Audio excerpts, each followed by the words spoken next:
The crystal tumbler slipped from my trembling fingers. I watched it fall, suspended in that infinite second before impact, the amber liquid catching the dim overhead lights, refracting into 1,000 liquid diamonds. Then came the crash, sharp, unforgiving. The sound sliced through the low hum of conversation in the upscale lounge, and every head turned toward the bar, toward me. Heat flooded my cheeks as I dropped to my knees, my worn sneakers squeaking against the polished marble floor. "I'm so sorry," I whispered, though no one was listening. My hands shook as I gathered the jagged pieces, each shard a reminder of how desperately I didn't belong here. "Careful, sweetie." Marcus, the head bartender, crouched beside me with a dustpan. His cologne, something expensive and woody, made my nose itch. "Third one this week. Mr. Castellano's going to notice." My stomach dropped. Mr. Castellano owned the Velvet Rose, this exclusive members-only establishment where crystal cost more than my monthly rent, where I was the newest, clumsiest hire, struggling through my probation period while my daughter's medical bills piled higher each day. "Please don't tell him," I begged, my voice barely audible. "I need this job." Marcus sighed, his expression softening. "Just try to keep it together, okay? These people—" He gestured vaguely toward the leather booths and velvet chairs where Chicago's elite lounged. "They don't notice the help unless we give them a reason to. Invisible." That's what I was. What I needed to stay. I nodded, disposing of the glass and returning to my station behind the mahogany bar. The wood felt cool beneath my palms as I steadied myself, inhaling slowly. Vanilla from the candles, expensive perfume, the faint bitterness of top-shelf liquor. I let the scents ground me, pulling my focus back to the rhythm of pouring, mixing, serving. The Friday night crowd filtered in gradually. Men in tailored suits that probably cost more than my car, women draped in silk and diamonds. They spoke in hushed tones about stocks, acquisitions, political favors. I moved among them like a ghost, refilling glasses, removing empty plates, existing only in the periphery of their gilded world. "Vodka martini extra dry," a woman with ice-blonde hair demanded without looking at me. "Right away, ma'am." My hands worked automatically now, measuring, shaking, straining. The routine calmed me. Pour, shake, serve, smile, repeat.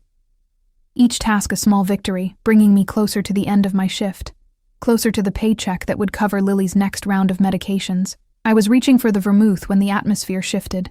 It wasn't loud. Nothing about it was loud, but suddenly the air felt heavier, charged with something I couldn't name. Conversations didn't stop, but they muted, changed quality, like everyone had simultaneously remembered to watch their words. The entrance doors opened with a whisper of hydraulics. I glanced up instinctively, then froze. 3 men entered. No, 2 men flanked a third, and it was him my eyes couldn't leave.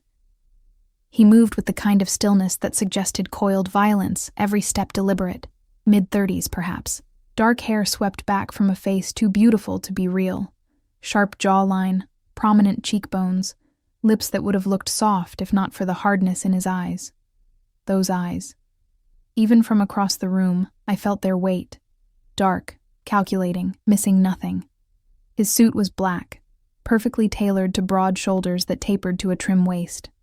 No tie. The top 2 buttons of his white shirt undone, revealing the hollow of his throat. A thin platinum chain glinted there, catching the light. But it wasn't his appearance that made my breath catch.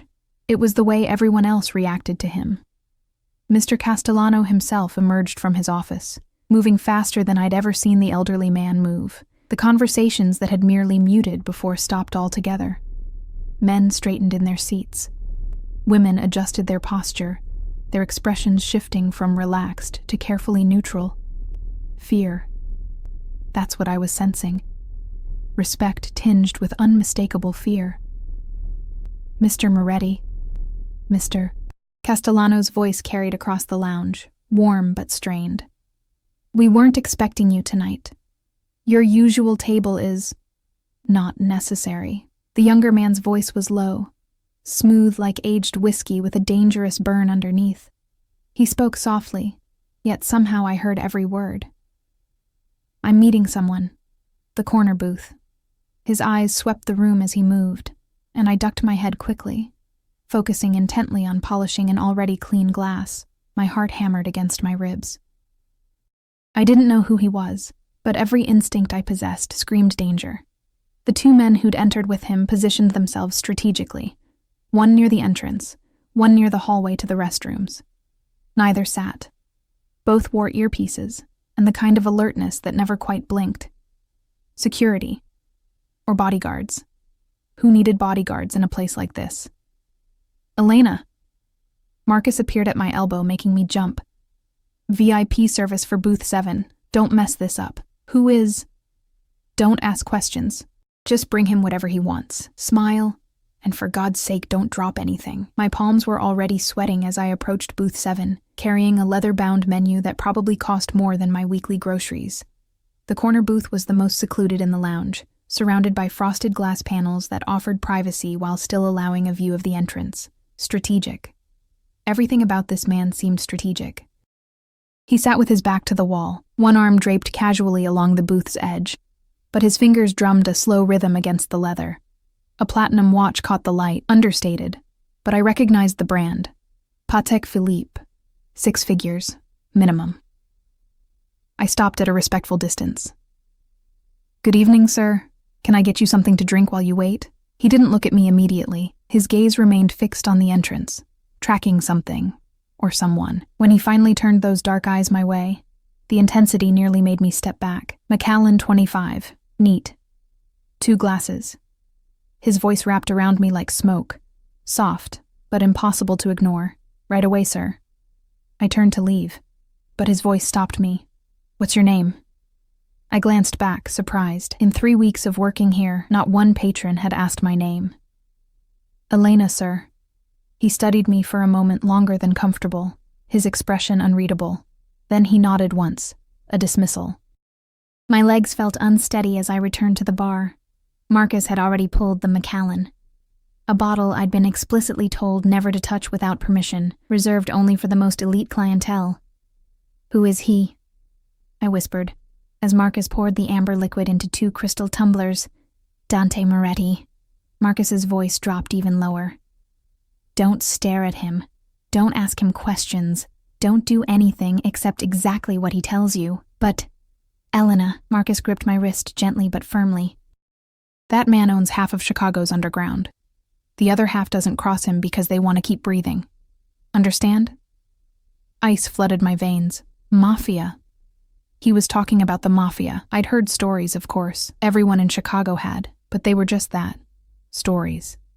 Urban legends about shadowy figures who controlled things from behind legitimate business fronts. I'd never imagined I'd serve one. The glasses trembled slightly as I carried them back to booth 7, each step feeling like walking toward a cliff's edge.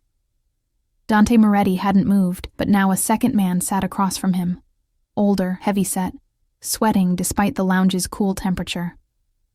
"Wasn't my fault," the older man was saying, his voice pitched with desperation. "I was told the shipment would arrive. Excuses bore me, Vincent." Dante's tone remained soft, almost gentle. Somehow that made it more terrifying. "You had one task. You failed. Please, I have a family. So did the men who died because your incompetence allowed that warehouse to be raided." I set the glasses down as quietly as possible, my hands somehow steady despite the terror coursing through me. "Don't look. Don't listen. Don't exist." "Will there be anything else, sir?" My voice came out surprisingly normal. Dante glanced at me, and for just a second, something flickered in those dark eyes. Then it was gone. "No, leave us." I practically fled back to the bar, my pulse racing. Marcus shot me a knowing look but said nothing. I busied myself with unnecessary tasks, trying to ignore the sick feeling in my stomach. What kind of place was this? What had I stumbled into? My phone buzzed in my pocket, probably the hospital calling about Lily again. My baby girl, only 6 years old, fighting leukemia with more courage than I could ever muster. Every treatment cost thousands we didn't have. Every day I feared the call that would tell me the insurance had run out, that there were no more options. That's why I was here. Why I endured the fear, the exhaustion, the constant reminder that I didn't belong. Because invisible Elena Martinez could disappear into this gilded world and emerge with enough money to save her daughter.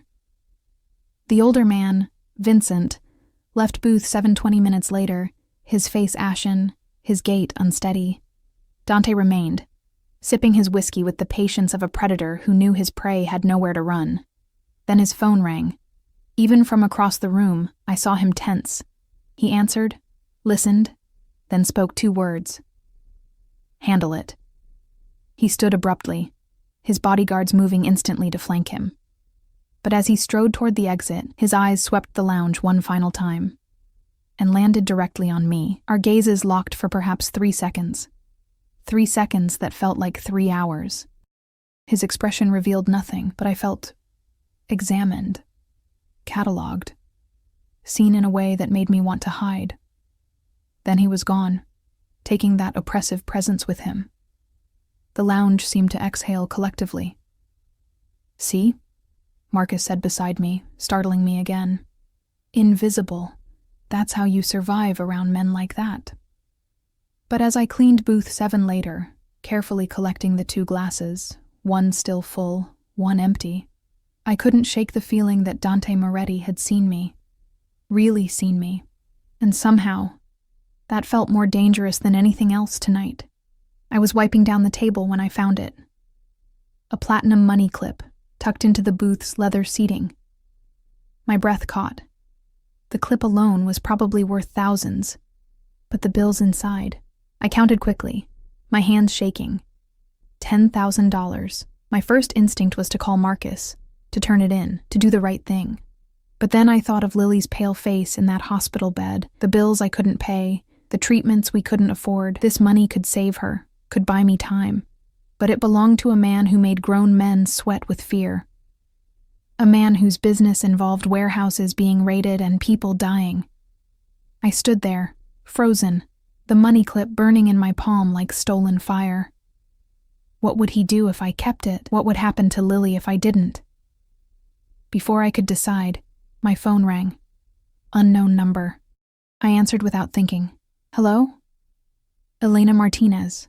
That smoke-smooth voice, Dante Moretti. "I believe you have something of mine." My heart stopped. The phone felt like ice against my ear. Yes, sir. I found your money clip. I was just about to keep it." Silence stretched between us, thick with confusion. I stared at the platinum clip in my trembling hand, certain I'd misheard. "I'm sorry, what?" "You heard me." A pause, filled with something I couldn't identify. "Consider it a tip for your discretion tonight. $10,000. As a tip. For not eavesdropping on a conversation I desperately tried to ignore." "That's too much. I can't. You need it." It wasn't a question. Somehow he knew. "Your daughter. The hospital bills. Medical debt doesn't discriminate, does it, Elena?" Cold dread washed over me, replacing the shock. "How do you know about Lily? I make it my business to know things." His voice remained soft, almost kind, which made the invasion feel worse. "St. Catherine's Children's Hospital. Stage 3 acute lymphoblastic leukemia. Insurance maxed out 3 months ago. You're drowning in debt, working 2 jobs, barely sleeping." My legs gave out. I sank onto the booth's leather seat. The phone pressed so hard against my ear it hurt.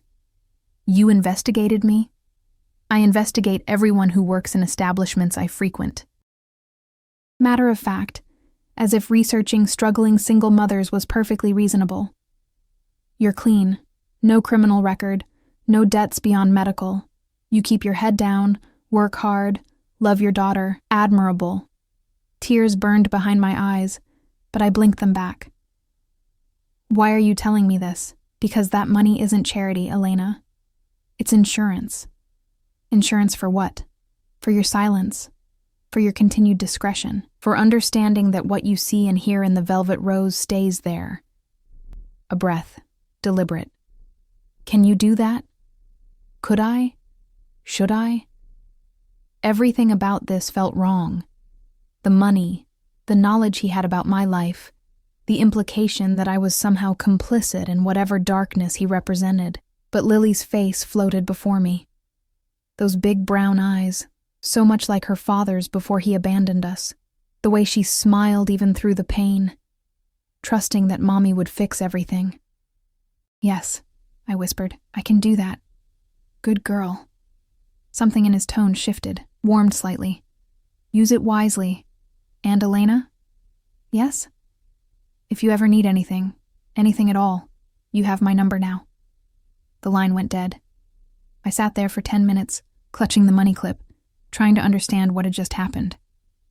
A Mafia boss had given me $10,000. Had investigated my entire life, had offered... What? Protection? Help? Or had I just sold my soul without realizing it? Marcus found me eventually, his expression concerned. "You okay? You look like you've seen a ghost." "I'm fine." I stood quickly, pocketing the money clip. "Just tired. Go home. Get some rest. You've earned it. Home." My tiny apartment in Pilsen, where the radiator clanged all night and the neighbor's dog never stopped barking. Where Lily's room held more medical equipment than toys, and the walls were covered in her crayon drawings of butterflies and flowers. Symbols of hope I clung to desperately. The drive took 40 minutes through Chicago's midnight streets. I parked my ancient Honda in the building's crumbling lot and climbed 3 flights of stairs, each step heavy with exhaustion and confusion. Mrs. Chen, my elderly neighbor who watched Lily during my shifts, dozed in the armchair. She woke when I entered, smiling through her fatigue. "How was work, dear?" "Fine." "How was she?" "Sleeping now. Had a good day, ate all her dinner, did some coloring." Mrs. Chen gathered her knitting needles and stood slowly. "She asked for you, though. Always asks for you." Guilt twisted in my chest. "Thank you for staying. I don't know what I'd do without you." "Nonsense. That child is a joy." She patted my arm. "You're doing your best, Elena. That's all any mother can do." After she left, I locked the door and moved quietly to Lily's room. The nightlight cast soft shadows across her sleeping face. So small, so fragile, her dark hair spread across the pillow like silk. The IV stand beside her bed gleamed dully, a constant reminder of her battle. I knelt beside her, pressing a kiss to her forehead. She stirred slightly, murmuring something about butterflies before settling back into sleep. "I'll keep you safe," I whispered. "Whatever it takes. Even if it means accepting money from dangerous men." 3 days passed without incident. I deposited the money, explaining to the skeptical bank teller that it was a large tip from a generous patron, and immediately paid off Lily's most urgent medical bills. The relief was physical, a weight lifted from my shoulders that had been crushing me for months. But the memory of Dante Moretti's voice lingered, smooth, certain, knowing far too much about my life. I returned to the Velvet Rose for my Thursday shift, half expecting him to appear. He didn't. The lounge operated as usual, wealthy patrons, expensive drinks, my invisible presence behind the bar. Marcus seemed relieved that I hadn't quit. "You're doing better," he observed Friday evening as I prepared a complicated cocktail without spilling anything. "More confident." Because I'd slept. Really slept. For the first time in months, knowing Lily's immediate care was covered. Because the panic that had been my constant companion had eased, just slightly. Because I'd made a deal with the devil, and so far, he hadn't collected. Saturday night arrived with unexpected winter rain. The lounge was quieter than usual, the weather keeping even Chicago's elite at home. I worked the early shift, grateful for the slower pace. I was restocking the top-shelf vodka when I heard it. That shift in atmosphere, the subtle change that made my skin prickle with awareness. I turned slowly, already knowing what I'd see. Dante Moretti stood just inside the entrance, water droplets glistening in his dark hair. He wore charcoal gray tonight. Suit, shirt, even his tie was a shade darker. The effect made him look like a storm given human form. His eyes found mine immediately. My heart stuttered. He moved toward the bar. Not his usual corner booth, but directly to where I stood. The 2 bodyguards who'd accompanied him positioned themselves at strategic points, their presence both obvious and intimidating. "Elena." My name sounded different in his voice, intimate somehow, despite the public setting. Vodka martini, dry. Not his usual Macallan, not his usual booth. My hands shook slightly as I prepared the drink, hyper-aware of his gaze tracking my every movement. Pour, shake, strain. The routine should have calmed me, but proximity to him made everything feel charged, dangerous. I set the glass before him, proud that it didn't rattle. "Will there be anything else, sir? Dante." He lifted the glass, studying the clear liquid. "When we're alone, you call me Dante." We weren't alone. Marcus was 10 feet away, 2 other bartenders worked the far end, and at least 20 patrons occupied the lounge. But somehow, it felt like only the 2 of us existed. "I shouldn't." "You used the money well, not a question. A statement. Your daughter's immediate treatments are covered. You slept properly for the first time in 4 months. How did he know I'd slept? Had he been watching? The thought should have terrified me. Instead, a strange warmth bloomed in my chest. Someone had noticed my exhaustion, my struggle, my relief. "Thank you," I managed. "I don't know how to repay." "Don't." His tone sharpened slightly. "That money was a gift, not a loan. You owe me nothing. Then why—" "Who were you talking to?" He interrupted, his eyes suddenly intense. "Tuesday night, after closing. In the parking lot, confusion swept through me. Tuesday? I'd talked to Mrs. Chen briefly when she'd helped carry Lily to the car for a late hospital appointment, and then— "My ex-husband called," I said slowly, remembering the unwelcome conversation. "Asking for money, as usual. I told him no." Something dark flashed across Dante's face. "Your ex-husband." The words came out flat, dangerous. "Lily's father." "He's not her father," I corrected, surprised by the venom in my own voice. "Fathers don't abandon sick children because treatment costs too much and life gets hard." Dante's fingers tightened around his glass. "What's his name?" "Why?" "His name, Elena." The command in his voice made me answer automatically. David Torres. But he's not, he's irrelevant.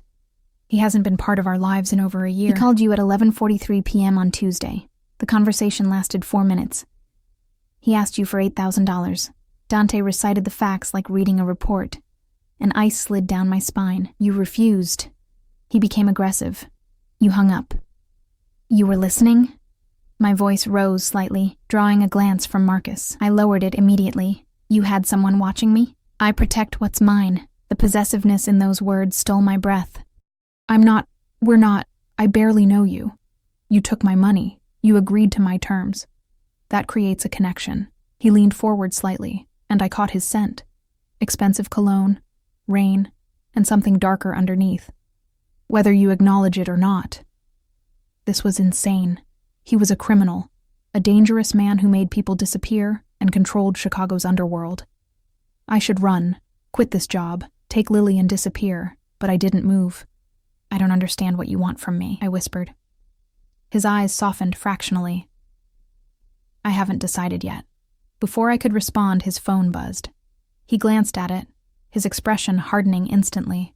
When he looked back at me, the momentary softness had vanished, replaced by cold calculation. "I need to go." "But Elena." He stood, adjusting his cufflinks with practiced ease. "Stay away from your ex-husband. If he contacts you again, you tell me immediately. I can handle—" "You think you can?" He moved closer, close enough that I had to tilt my head back to maintain eye contact, close enough that I felt the heat radiating from him. But men like David Torres are parasites. They sense weakness and exploit it. You're vulnerable right now, and that makes you a target. I've been vulnerable my entire life. I shot back, finding unexpected courage. I've survived just fine. A slow smile curved his lips. The first genuine smile I'd seen from him. It transformed his face from coldly beautiful to devastatingly handsome. You have spirit. I like that. Then he was gone, his bodyguards falling into formation around him as they exited into the rain. I stood there, gripping the bar's edge, trying to process what had just happened. Marcus appeared at my elbow. "What did he say to you?" "Nothing important." The lie tasted bitter. "Elena." Marcus's voice dropped to barely audible. "Be careful. Dante Moretti doesn't talk to people, especially not service staff, unless he has a reason. And his reasons are never simple. I nodded mutely, but my mind was already elsewhere. Dante had been watching me. Had someone monitoring my calls, my movements, had inserted himself into my life with the casual arrogance of someone accustomed to owning things. Should I be terrified? I was. But beneath the terror lurked something else. Something warm and dangerous and utterly foolish.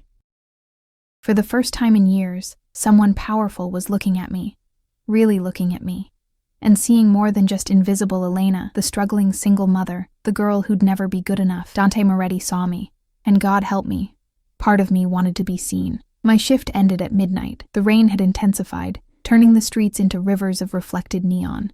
I ran to my car, already soaked by the time I reached it. The engine sputtered twice before catching. I made a mental note to schedule maintenance I couldn't afford, then pulled out of the lot. I was halfway home when I noticed the headlights behind me. Black SUV. Expensive. Following at a consistent distance through every turn. My heart rate spiked. Was it Dante's people? Or someone else? I drove faster, taking a random turn. The SUV followed.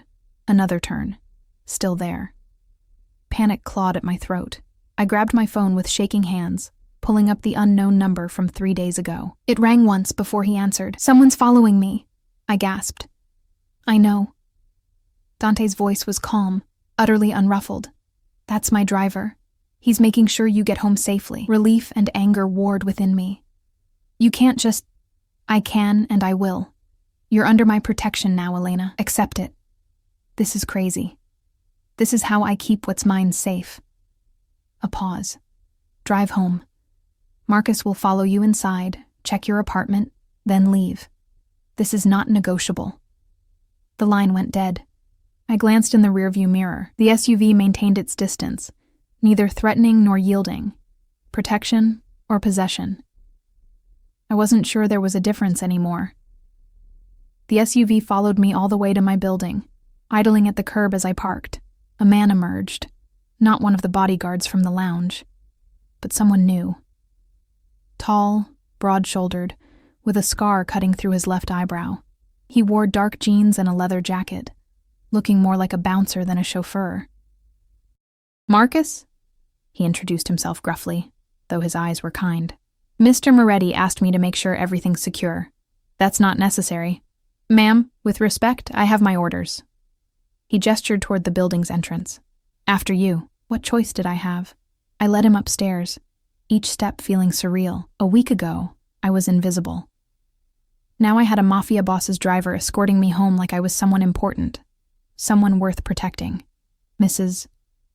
Chen opened her door as we reached my floor, her eyes widening at the sight of Marcus. I gave her what I hoped was a reassuring smile. Just a friend making sure I got home safe. The rain, you know. She nodded slowly, clearly unconvinced, but retreated into her apartment. Inside, Lily still slept peacefully, her small chest rising and falling with each breath. Marcus moved through the apartment efficiently, checking windows, the fire escape, even inside closets.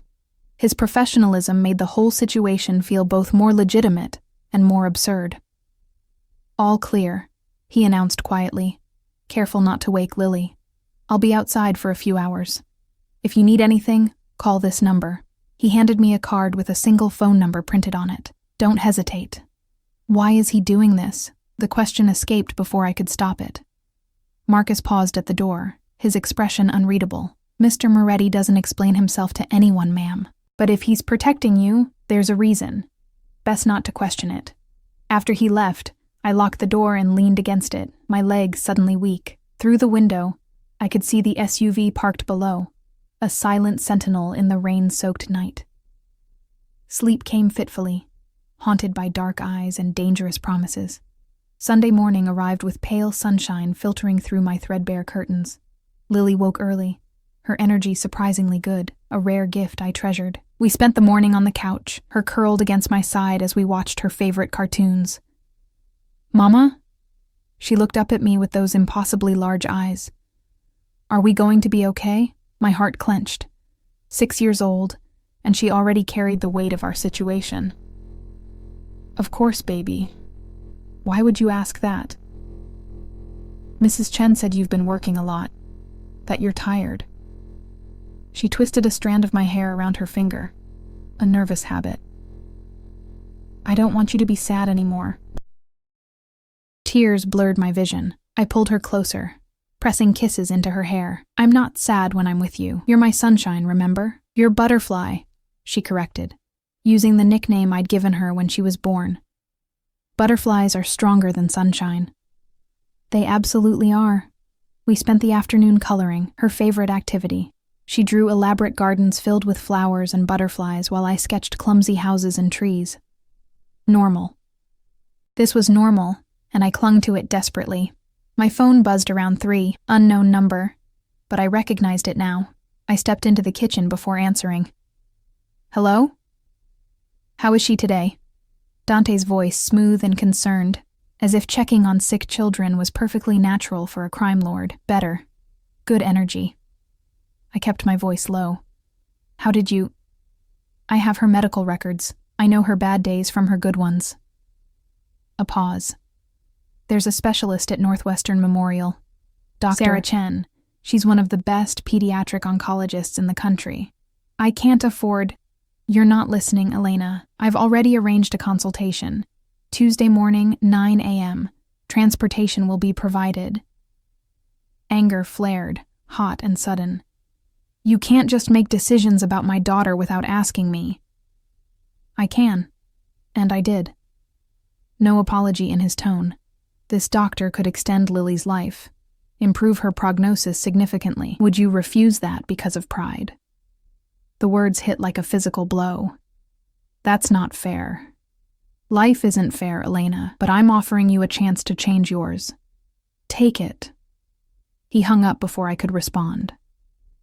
I stood there, gripping the phone, torn between gratitude and fury. He was right. Damn him, he was right. If this doctor could help Lily, I'd swallow my pride, my fear, my objections. I'd accept help from the devil himself. Maybe I already had. Monday night at the Velvet Rose felt different. I moved through my shift hyper-aware, waiting for Dante to appear. He didn't. But his presence lingered anyway, in the way other patrons glanced at me with new curiosity, in Marcus's protective nods from across the room, in the weight of the phone number burning in my pocket. Tuesday morning dawned cold and clear. The black SUV arrived at 8:30, Marcus behind the wheel. Lily's eyes went wide as we climbed into the leather interior. Mama, whose car is this? A friend's, I lied, buckling her in. He's helping us get to your appointment. Northwestern Memorial towered above us, all glass and steel and intimidating efficiency. Marcus escorted us to the oncology wing, where a receptionist immediately recognized our names and ushered us to a private waiting area. This is fancy, Lily whispered, taking in the comfortable chairs and children's play area. Are we in the right place? Before I could answer, a woman in her late 40s entered, Asian, elegant, with kind eyes behind wire-rimmed glasses. Elena, I'm Dr. Chen, and you must be Lily. She shook my daughter's hand solemnly, treating her like a person rather than a patient. I liked her immediately. The examination was thorough, gentle, and hopeful.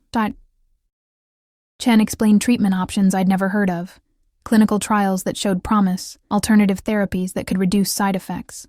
She spoke directly to Lily when appropriate, including her in decisions about her own care. Your current treatment protocol is outdated, Dr. Chen said finally, meeting my eyes. I'd like to enroll Lily in a trial we're conducting. It's showing remarkable results, 78% remission rate for her specific leukemia type. What's the cost? The question lodged in my throat. The trial covers all treatment costs. You'd only be responsible for standard hospital fees, which, she glanced at her tablet, have also been covered by a benefactor. Your only expense would be time and commitment to the treatment schedule. Tears spilled down my cheeks. I tried to wipe them away quickly, not wanting to frighten Lily, but they kept coming. I don't understand. Why would someone... Because your daughter deserves a chance.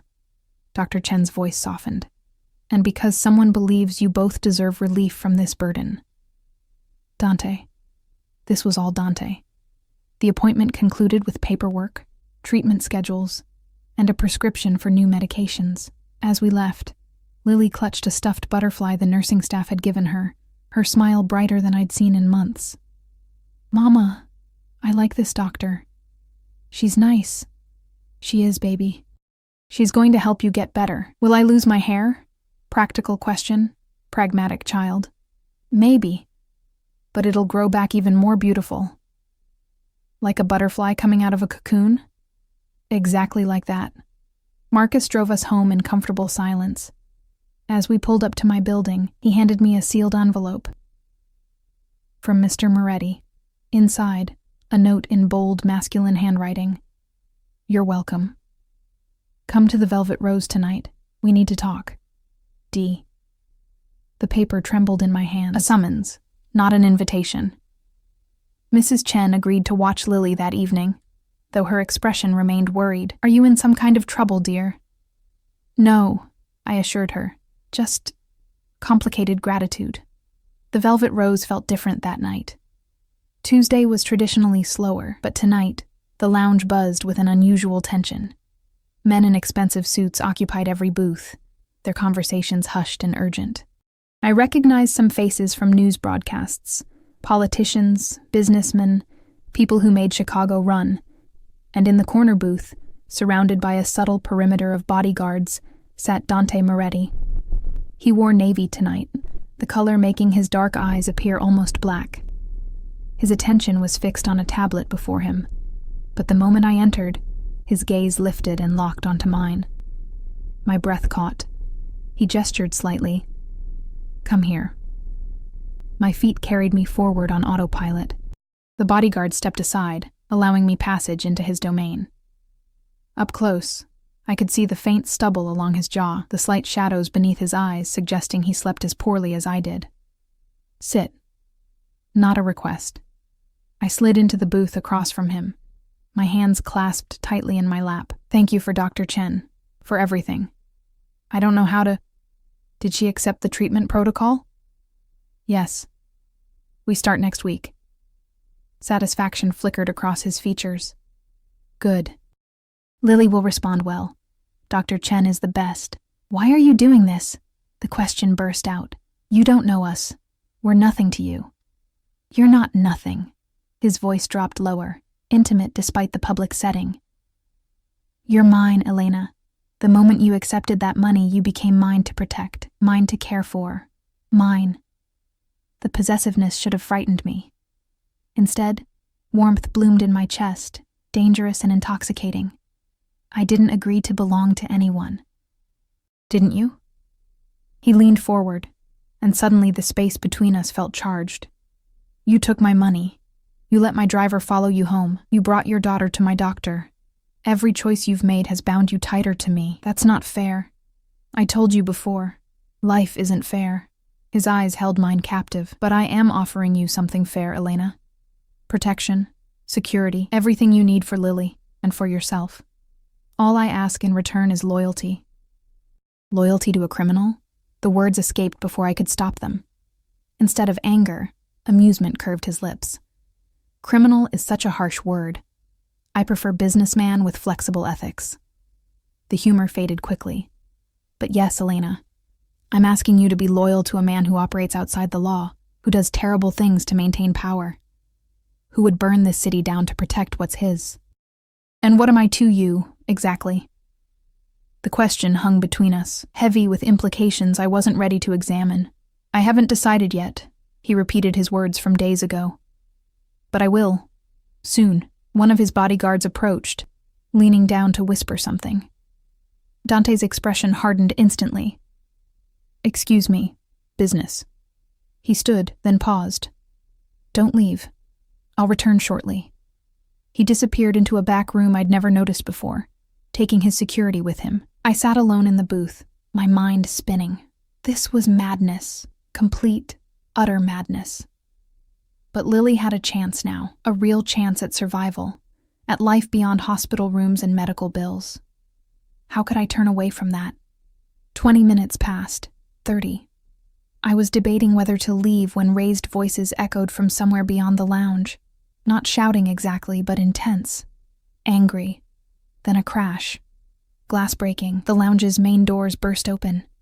A man stumbled in. David, my ex-husband. His clothes were disheveled, his eyes wild with desperation and something else. Drugs, probably. He'd always had a weakness for substances when life got difficult. Elena. He spotted me immediately, lurching toward the booth. There you are. You think you can ignore my calls? Refuse me when I need help? I stood quickly, putting the table between us. David, you need to leave. This isn't the place. Isn't the place? He laughed, high and manic. I heard about your fancy new job. About the money you suddenly have. You can afford that specialist for Lily, but you can't help me out?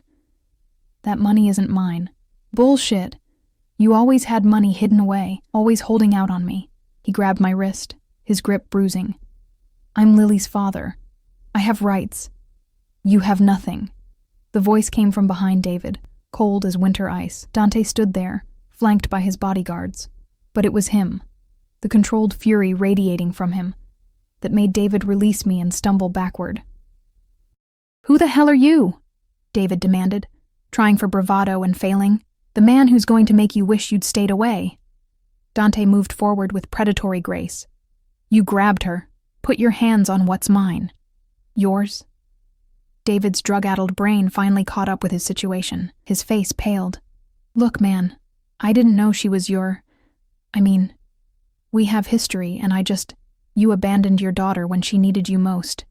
You've harassed Elena for money you have no right to. And now... Dante's voice dropped to barely above a whisper, somehow more terrifying than any shout. You put your hands on her in my establishment. 2 bodyguards grabbed David, immobilizing him instantly. Dante, please. I found my voice. He's not worth it. Just let him go. He hurt you. Dante's eyes never left David's face. No one hurts what's mine. I'm not... Yes, you are. He finally looked at me, and the intensity in his gaze stole my breath. You are mine, Elena. The sooner you accept that, the easier this becomes. He turned back to David, who'd begun whimpering. Get him out of here. Make sure he understands that if he ever contacts Elena again, ever speaks her name, thinks about her, breathes near her, there won't be enough left of him to identify. They dragged David out through a back exit, his protests fading into the night. Silence descended on the lounge. The other patrons had very deliberately returned to their conversations, seeing nothing, hearing nothing. Dante approached me slowly, gently taking my wrist where David had grabbed it. A bruise was already forming, purple against my pale skin. His jaw clenched. Did he hurt you anywhere else? No. I'm fine. You're not fine. His thumb traced the bruise with devastating gentleness. But you will be. I promise you that. This is insane, I whispered. All of this. You can't just claim people. I can claim you. His eyes met mine, dark and certain. Because you don't want to be invisible anymore, do you, Elena? You want someone to see you, to protect you, to make sure you and Lily never struggle again. He was right. God help me, he was absolutely right.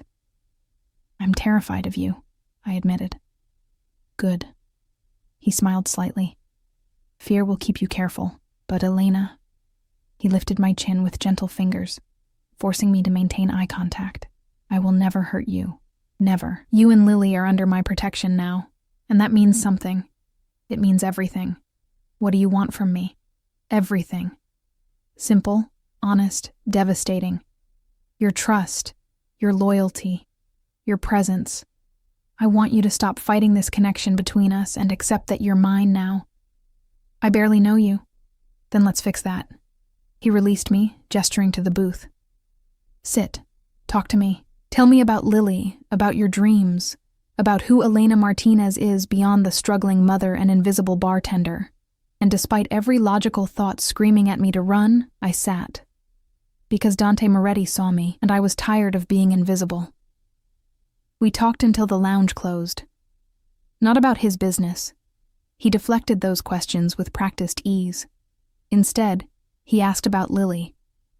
About her favorite colors, purple and yellow, her obsession with butterflies. She'd made me promise to take her to a butterfly conservatory when she got better. Her surprising vocabulary. She read constantly, devouring books faster than I could borrow them from the library. She sounds remarkable, Dante said, genuine warmth in his voice, like her mother. Heat crept up my neck. I'm not remarkable. I'm just trying to survive. Survival takes remarkable strength. He poured more water into my glass. I'd refused alcohol, needing my wits sharp around him. Tell me about before Lily got sick. So I did. I told him about community college classes I'd abandoned when David left, about dreams of becoming a teacher that felt impossibly distant now, about my mother, who died when I was 19, leaving me alone in a city that didn't care about girls like me, about the art I used to create, charcoal drawings mostly, sketches of Chicago's architecture and hidden corners. You gave up a lot, he observed. I didn't give up anything. I chose Lily. Every time I choose her. What if you didn't have to choose? He leaned back, studying me with that intense focus that made me feel simultaneously exposed and cherished. What if you could have both? Lily's health and your dreams. That's not how life works, not for people like me. It is now. He pulled out his phone, typed something quickly. I'm enrolling you in courses at DePaul. Spring semester starts in January, part-time, flexible schedule, education degree, since that's what you wanted. My mouth fell open. You can't just... I can. I did. He silenced my protest with a raised hand. Your tuition is paid. Your books are covered. You'll attend classes while Lily's in treatment, and Mrs. Chen will continue watching her when needed, at triple her current rate. Dante, this is not negotiable, Elena. His voice gentled. You've spent years sacrificing everything for your daughter. Let me give you something back. Tears threatened again. I blinked them away furiously. Why? Why would you do all this for someone you barely know? He was quiet for a long moment, his fingers drumming that slow rhythm against the table. When he spoke, his voice carried a weight I hadn't heard before. When I was 7, my mother got sick. Cancer. Like Lily. My father. He was nothing then. Just a low-level enforcer trying to climb the ranks. We had no money, no insurance, no options. I held my breath, sensing something important. She died 6 months later, painful, slow, undignified. And I watched my father break from it. He became ruthless, driven by the promise he'd made to her dying body, that no one in our family would ever suffer like that again, that he'd build an empire that could protect us from life's cruelties. Dante's eyes met mine. He succeeded, built something powerful from nothing. But my mother was already gone. Understanding dawned. Lily reminds you of... No. He cut me off sharply. Lily reminds me of every child who deserves a chance my mother never got. And you, his voice softened. You remind me that not everyone who struggles is weak, that sometimes the strongest people are the ones barely holding on. The vulnerability in his admission stole my breath. This dangerous man, this criminal who made others tremble, had just exposed something raw and precious. I don't know what to say, I whispered. Say you'll accept my help. Say you'll stop fighting me at every turn. He reached across the table, his hand palm up, an invitation rather than a demand. Say you'll let me take care of you, Elena. I stared at his hand, strong, scarred across the knuckles, capable of both violence and tenderness. Every rational part of my brain screamed warnings, but my heart, that traitorous organ, yearned toward him like a flower-seeking sun. Slowly, I placed my hand in his. His fingers closed around mine, warm and secure, and something clicked into place, something that felt dangerously like belonging. There, he murmured. Was that so difficult? Terrifying, I admitted. Absolutely terrifying. His smile was genuine, transforming his features. Good. That means you're smart. He stood, pulling me gently to my feet. Come. I'll drive you home. You don't have to. I want to. The drive through Chicago's sleeping streets felt surreal. Dante drove himself, a sleek black Mercedes with interior that smelled of leather and his cologne. Classical music played softly through the speakers, something mournful and beautiful. Chopin, he said, noticing my attention. Nocturnes. My mother used to play them. She was a pianist, before marriage, before children, before cancer. She was going to perform professionally. Sadness tinged his voice, another dream sacrificed. We pulled up to my building far too quickly. Dante killed the engine but made no move to leave. Instead, he turned to me, his expression serious. "David won't bother you again. I've made certain of that." "What did you do to him?" Part of me didn't want to know. Part of me desperately needed to. "Nothing permanent. Yet." His tone hardened. "But he understands now that you're protected. That touching you means death." The casual way he mentioned death should have horrified me. Instead, a twisted sense of safety washed over me. No one had ever protected me before. Not like this. I should go. "Mrs. Chen will worry, Elena." He caught my hand as I reached for the door. "One more thing." I turned back, finding his face inches from mine. My breath hitched. "I meant what I said. You're mine now. That means no other men, no dates, no flirtations, nothing." Possessiveness burned in his eyes. "Understand? We're not. You haven't." I stumbled over the words. What exactly are we? I don't know yet. Honesty, brutal and raw. But I know I want you. I know I think about you constantly. I know seeing that bruise on your wrist made me want to tear your ex-husband apart with my bare hands. He lifted our joined hands, pressing his lips to my bruised wrist with devastating gentleness. "So until I figure out exactly what this is, you're mine. Exclusively. That's not fair. You can't claim exclusivity without..." "Can't I?" A challenge in his voice. "Tell me you don't feel this. Tell me you don't lie awake thinking about me, wondering what it would be like to stop fighting and just surrender." I couldn't. Because he was right. "I'm scared," I whispered. "I know." He cupped my face with his free hand, his thumb tracing my cheekbone. "But I've got you, Elena.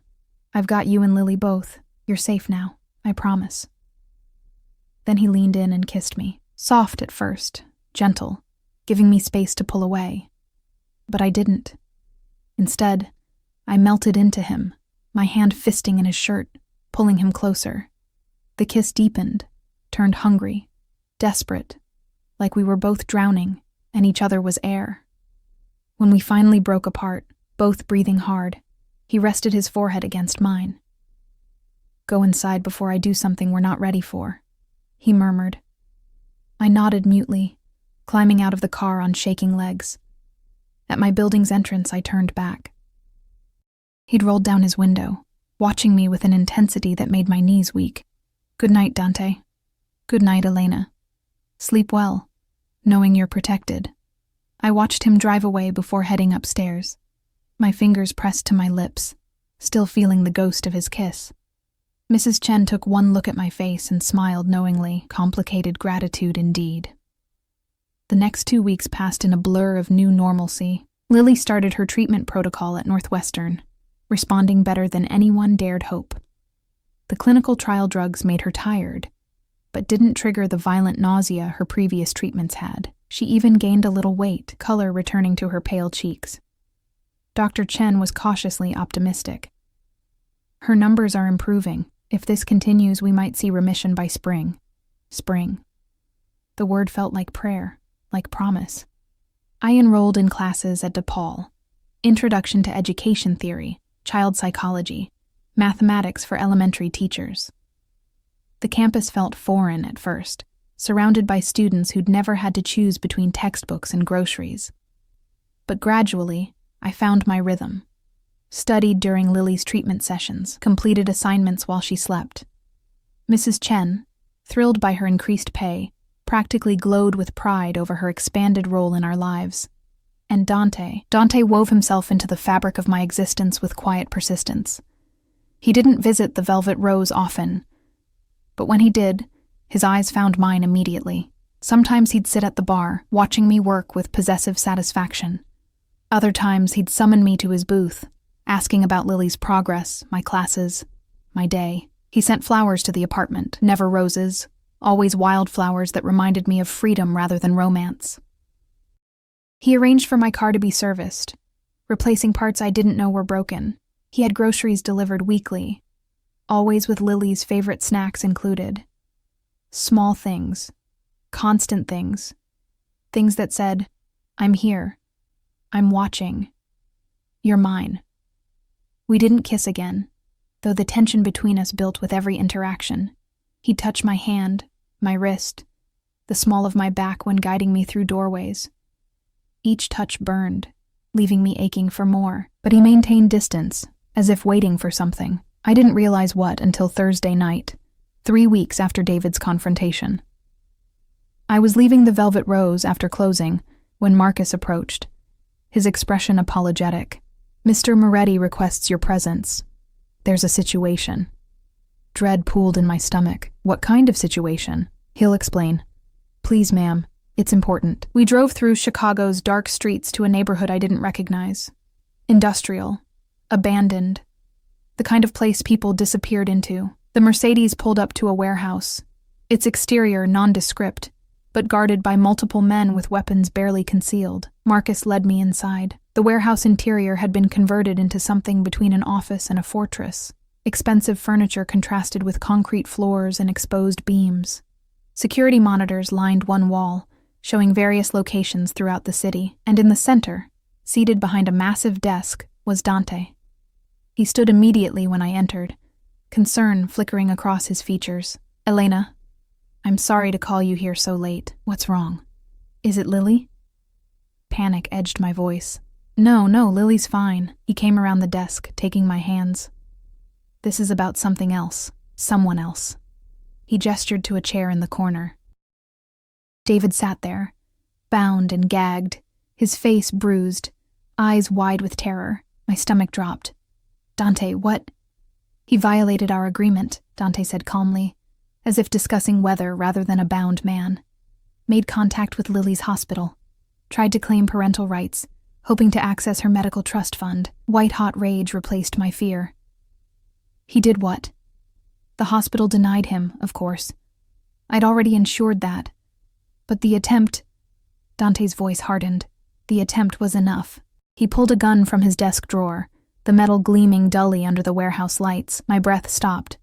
I brought you here because this decision affects you and Lily, because he's her biological father, regardless of his abandonment. Dante held the weapon loosely, almost carelessly. You get to choose, Elena. I can end him now. Permanently remove this threat. Or I can let him live, knowing he might resurface someday. Might try again to hurt you or claim Lily. You're asking me to decide whether you kill him? My voice came out strangled. I'm giving you power over the situation. Over him. Dante's eyes held mine. He took your power once, abandoned you when you needed him most. Now you take it back. David made muffled sounds behind his gag, shaking his head frantically. I looked at him. This man I'd once loved, who'd given me Lily but couldn't handle the responsibility of fatherhood. Who'd run when life got difficult, leaving us to drown. I should have felt something. Pity, perhaps. Residual affection. Something human. I felt nothing. If you let him live, can you guarantee he'll never come near us again? Yes. Dante's certainty was absolute. I'll ensure it. Then let him live. I met David's terrified eyes, but make him understand that he's dead to us. That if he ever speaks Lily's name again, if he ever thinks about approaching us, you'll finish this. Satisfaction gleamed in Dante's expression. He turned to his men. You heard her. Take him to the border. Make sure he comprehends the consequences of return. They dragged David away, his muffled protests fading. I stood there shaking, unable to process what I'd just participated in. Dante set the gun down, approaching me carefully. Are you all right? I essentially threatened a man's life. You protected your daughter. There's a difference. He pulled me against him, his arms encircling me with unexpected gentleness. You did well, Elena. You're stronger than you realize. I buried my face in his chest, breathing in his scent, letting his solidity anchor me. Is this my life now? Making decisions about who lives or dies? No. This was an exception, a singular moment. He tilted my chin up, forcing me to meet his eyes. But it was important that you understood. I will do anything to protect you and Lily. Anything. And I wanted you to have agency in that protection. You're insane. Probably. a slight smile. But I'm your insanity now. He kissed me then, deeper than before, more demanding. His hands tangled in my hair, holding me captive, and I surrendered to it, to him, to this dark, dangerous connection that defied every logical thought. When we broke apart, his eyes had darkened with desire. Come home with me tonight. It wasn't a question, but it wasn't quite a command either, a request from a man who wasn't used to requesting anything. I can't. Lily is with Mrs. Chen, who I've already compensated for the night. Your daughter is safe, cared for, and completely unaware of any of this. His thumb traced my lower lip. Come home with me, Elena. Let me show you what it means to be mine. Every rational thought screamed at me to refuse, to maintain boundaries, to protect myself, but I was tired of being rational. Tired of boundaries. Tired of protecting myself from the one person who actually wanted to protect me. Okay, I whispered. His smile was victorious, possessive, and devastatingly beautiful. Then let's go home. Dante's home wasn't what I expected. I'd imagined something ostentatious, a mansion dripping with excess, all marble and gold leaf. Instead, Marcus drove us to a modern high-rise in River North, its glass exterior reflecting the city lights like captured stars. The penthouse occupied the entire top floor. The elevator opened directly into the living space. Floor-to-ceiling windows showcasing Chicago's glittering skyline, minimalist furniture in blacks and grays, art that looked museum quality on the walls. It's beautiful, I breathed, moving toward the windows. Lake Michigan stretched beyond, dark water meeting darker sky. It's private. Dante came up behind me, his hands settling on my waist. Secure. No one reaches this floor without my permission. A gilded cage, beautiful and isolated. The thought should have frightened me. Instead, I leaned back into his warmth, letting myself feel safe for the first time in years. Tell me something, I said quietly. Something real. Not the dangerous crime lord, not the generous benefactor, just Dante. His breath stirred my hair. For a long moment he was silent. Then, I'm afraid. I turned in his arms, surprised. Of what? Of this. Of you. His hands framed my face with devastating gentleness. I've controlled everything in my life through power and fear. But with you, I have no control. You've gotten under my skin, into my thoughts, and I can't get you out. Don't want to get you out. That terrifies you? Completely. A wry smile. Caring about someone is dangerous in my world. It creates vulnerabilities. Enemies can exploit care, use it as a weapon. Then why let me in? Because the alternative, living without you, is worse. He pulled me closer, until no space existed between us. I've been alone a long time, Elena. Built walls so high nothing could touch me. Then you appeared behind that bar, invisible and struggling, and something in me recognized something in you. What did you recognize? Survival. Strength. The refusal to break no matter how much weight life piles on. His lips brushed my forehead. You're remarkable. And you don't even know it. I rose on my toes, pressing my lips to his. The kiss started gentle, but quickly turned hungry, desperate, as if we'd both been starving and finally found sustenance. His hands moved over me, my back, my waist, tangling in my hair. Possessive but reverent. Elena. He murmured against my mouth. If we do this, there's no going back. You're mine completely. Say yes. Yes. The word escaped without hesitation. Yes, Dante. I'm yours. Something fierce and triumphant flashed in his eyes. Then he was lifting me, carrying me through the penthouse to a bedroom that overlooked the city. He laid me on the bed with unexpected gentleness, his body covering mine. I'll take care of you, he promised between kisses. You and Lily both. Always. I know. And I did. This dangerous man, this criminal who made others tremble, would protect us with everything he had. I trust you. The admission seemed to undo him. He kissed me deeper, his hands learning every curve, every sensitive place, until I was gasping his name like prayer. We came together like a storm meeting the shore. Inevitable, powerful, transformative. He was gentle despite his strength, attentive to every response, every sound I made. When I shattered beneath him, he followed, my name on his lips like benediction. Afterwards, we lay tangled together, his fingers tracing lazy patterns on my skin. Through the windows, Chicago sparkled like scattered diamonds, beautiful and harsh and home. Stay, he murmured into my hair. Not just tonight. Move in here. You and Lily both. I stiffened slightly. That's a big step. I know. But I want you here, where I can protect you properly, where I can wake up next to you every morning. He propped himself up on one elbow, looking down at me. I'm not asking you to give up your independence or your dreams. Keep your classes, your work if you want. But come home to me. Let this be your safe place. What about Lily? How do I explain? Tell her the truth, that you met someone who cares about you both, that he wants to help, to be part of your family. His expression softened. I'm good with kids, Elena. I volunteer at children's hospitals, fund pediatric wings. Let me be good to your daughter. Tears blurred my vision. You really mean this? All of it? Every word. He kissed away the tear that escaped. I don't do anything halfway, Mirena. When I claim something, I keep it, protect it, cherish it. This is crazy. The best things usually are. He smiled. That devastating smile that transformed his face. Say yes, Elena. Take the leap. I thought about my cramped apartment, the constant struggle, the fear that haunted my every decision. Then I thought about this. Safety, security, belonging. A man who saw me and chose me anyway. Yes, I whispered. We'll move in. His kiss was triumphant, possessive, and achingly tender. The transition happened faster than I expected. Within a week, movers had packed our meager belongings and transported them to the penthouse.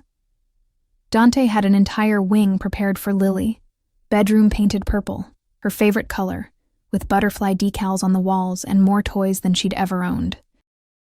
A private room for her medical equipment, close enough for monitoring, but separate enough that she didn't have to sleep surrounded by IV stands and machines.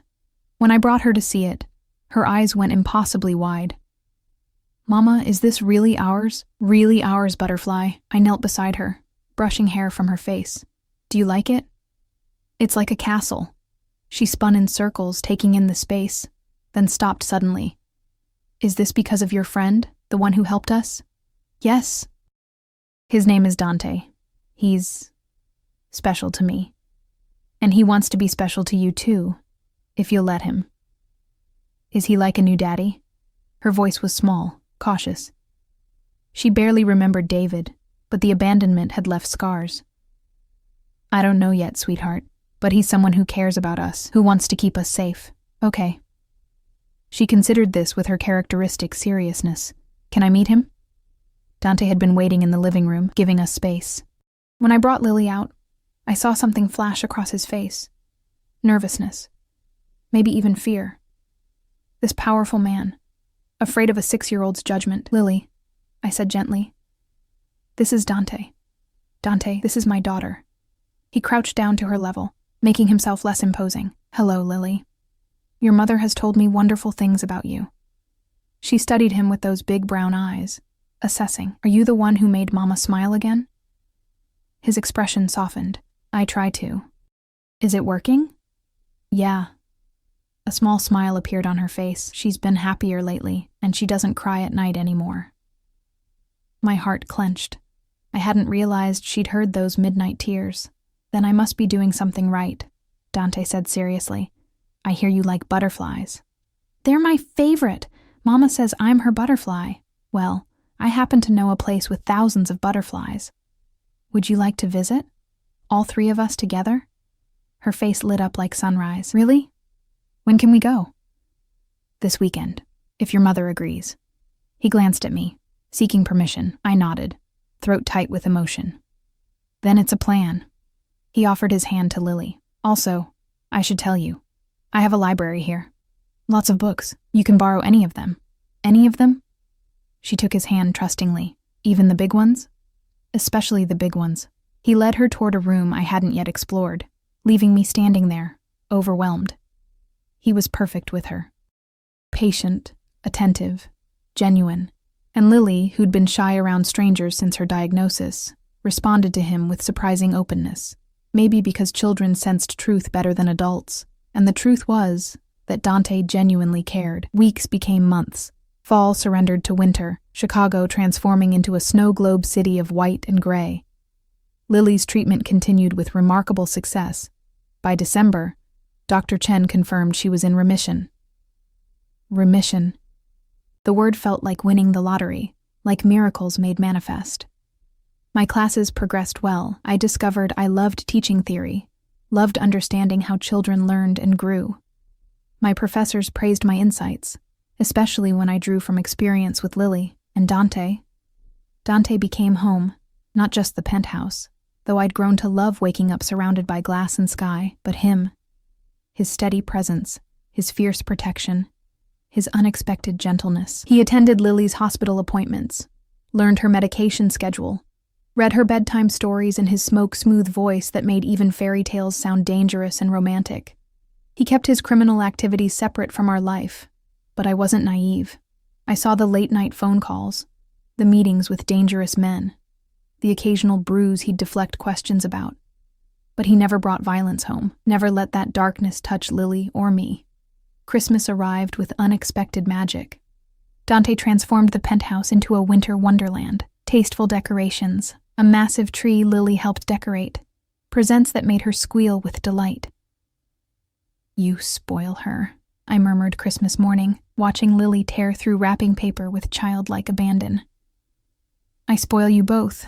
He pulled me against him, pressing a kiss to my temple. "Get used to it." Mrs. Chen joined us for Christmas dinner. Dante had insisted, since she'd become family. She'd accepted our unconventional situation with surprising grace, though she still occasionally gave me knowing looks when Dante was particularly possessive, which was always. He touched me constantly, a hand on my back, fingers laced with mine, arms around my waist, public declarations of ownership that should have bothered me, but instead made me feel cherished. That evening, after Lily had fallen asleep surrounded by new toys, and Mrs. Chen had gone home, Dante led me back to the windows overlooking the city. "I have one more gift for you," he said quietly. "Dante, you've already given me everything." "Not everything." He pulled a small box from his pocket, and my breath caught. Ring box. That was definitely a ring box. "Don't panic," he said with a slight smile. "I'm not proposing. Not yet. But I wanted you to have this." He opened the box, revealing a platinum band set with 3 stones, 2 smaller diamonds flanking a larger butterfly-shaped sapphire in deep purple. "The sapphire represents Lily," he explained softly. "Her strength, her beauty, her transformation. The diamonds represent you and me, protecting her, loving her, surrounding her with light." He removed the ring, taking my right hand. "This goes here, on your right hand, not your left. Because when I propose, and I will, Elena, it'll be with a different ring, but I wanted you to have this now, a promise that I'm committed to this family we're building." Tears spilled down my cheeks as he slid the ring onto my finger. It fit perfectly, catching the light, the butterfly's sapphire seeming to glow. "It's beautiful," I whispered. "You're beautiful. You and Lily both." He cupped my face, wiping away tears with his thumbs. "I love you, Elena. I know it's fast. I know it's complicated, but I love you. You've transformed my life as surely as Lily's transforming from sick to healthy, and I want forever with you. I love you too." The words felt like freedom, like finally letting go of fear. "God help me, I love you," Dante Moretti. His kiss was deep, possessive, filled with promise. When we broke apart, he rested his forehead against mine. "Thank you," he murmured. "For what?" "For seeing past the monster. For trusting me with your daughter. For letting me love you both." He pulled back slightly, his dark eyes serious. "I know what I am, Elena. I know the terrible things I do, but with you and Lily, I get to be something else, something better. You're not a monster." I pressed my hand over his heart, feeling its steady rhythm. Monsters don't volunteer at children's hospitals. Don't cry during animated movies when they think no one's watching. Don't read bedtime stories with different voices for each character. He laughed softly. You notice that? I notice everything about you, I smiled. Just like you notice everything about me. True. He sobered slightly. There's something else I need to tell you. Something I've been working on. Nervousness flickered through me. What? I'm transitioning out of certain activities, divesting from the more violent aspects of my business. He held my gaze steadily. It'll take time. You don't just walk away from my world.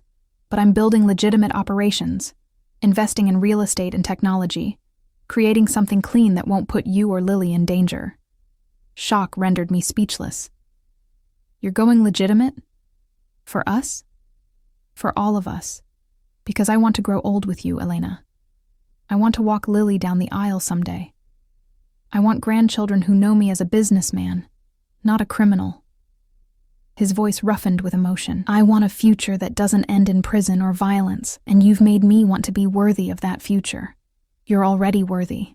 I pulled him down for another kiss, pouring everything I felt into it. Love, gratitude, hope. When we finally separated, both breathing hard, he smiled. Come to bed, mi reina. Let me show you exactly how much I love you. What about Lily?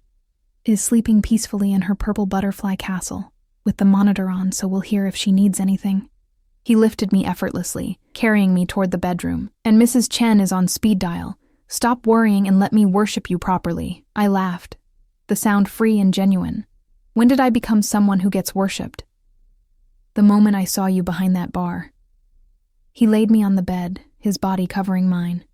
You just took a while to notice. We made love slowly, tenderly, like we had all the time in the world, because we did. Dante had given me that. Time, security, the freedom to breathe without constant fear. Afterwards, wrapped in his arms with the city glittering beyond our windows, I felt something I hadn't experienced in years. Peace. Spring arrived with unexpected warmth, Chicago shaking off winter's grip. The butterfly conservatory visit Dante had promised became a monthly tradition. Lily never tired of walking among the flowers, while butterflies landed on her shoulders, her hands, her hair. Look, Mama, she called during our March visit, a monarch perched on her finger. He likes me. Of course he does, Dante said, crouching beside her.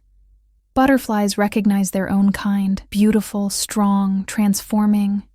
She giggled, then carefully transferred the butterfly to Dante's hand. Now you have one too, he smiled. That genuine smile he reserved only for Lily and me. So I do. Thank you, butterfly. Watching them together, I felt my heart swell almost painfully.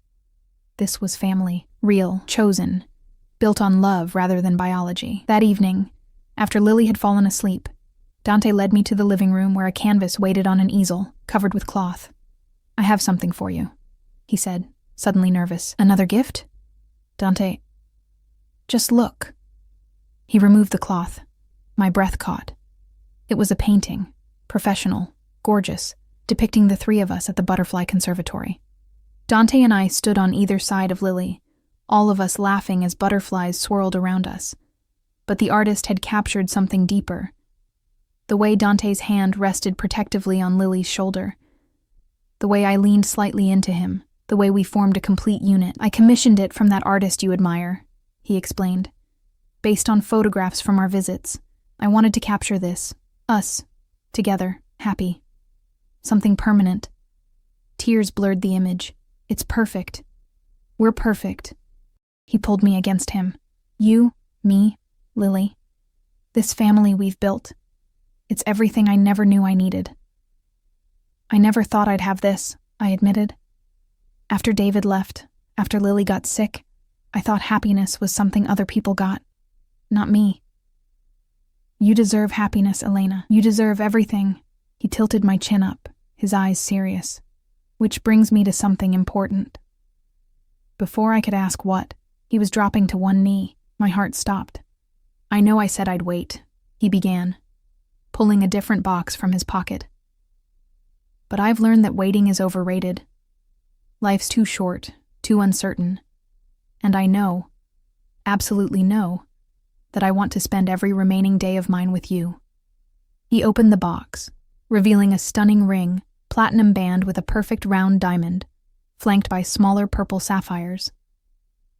Elena Martinez, will you marry me?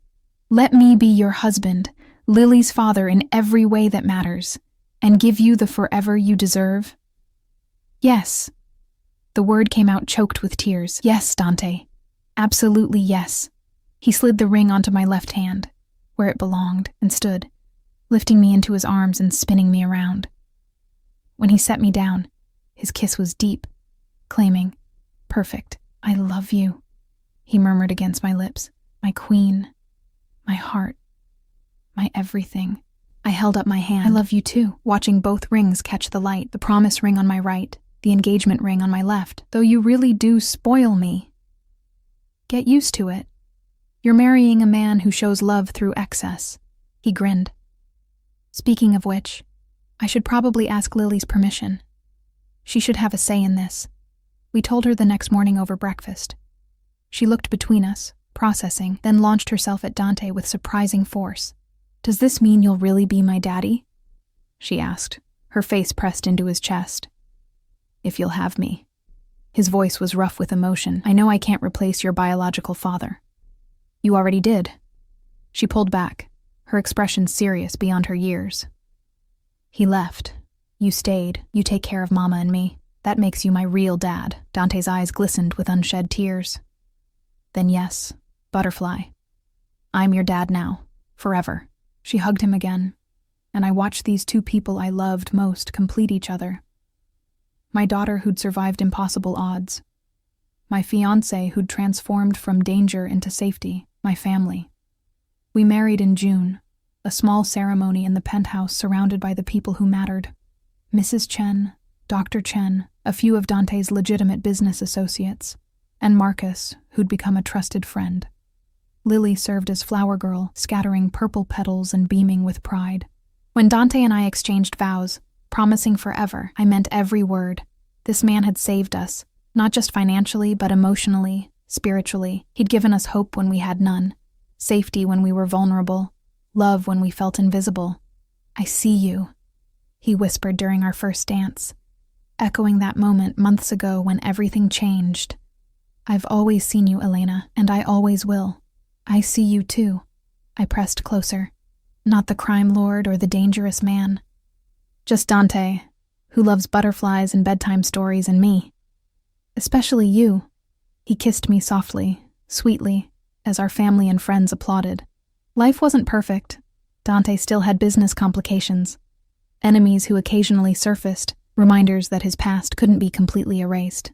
But he kept that darkness away from us, maintaining the safe haven he'd promised. I graduated with my teaching degree 2 years later, immediately getting hired at an elementary school near our home. Lily continued thriving, her remission holding strong, her hair growing back thick and beautiful. She started second grade with energy and joy I'd once feared she'd never have. And Dante transformed his empire piece by piece, becoming the legitimate businessman he'd promised.